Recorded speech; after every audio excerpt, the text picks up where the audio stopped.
Welcome to my tutorial. Many of you were asking me how I get to do this mat. We start with the thread. I want to do many.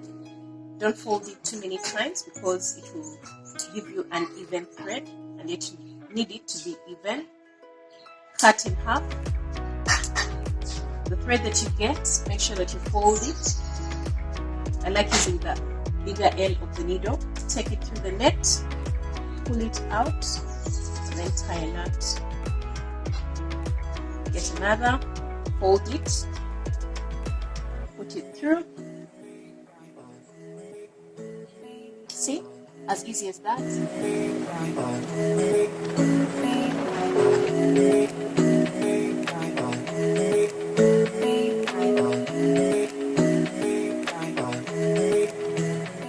means you can choose your own colors. You can actually also choose your own pattern and see how this can best work for you. So easy.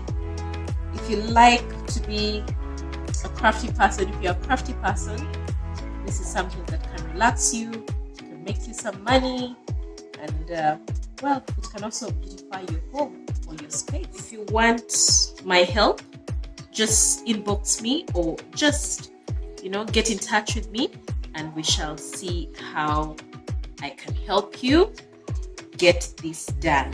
Well, let's see. I've been hiding this from myself actually. I've been doing it while folding it so that I see the end result with you guys.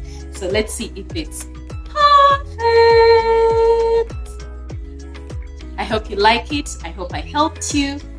Tune in, subscribe to my YouTube channel, and also follow me on my different social media platforms. That is Refined Tales. And yes, this is the end product.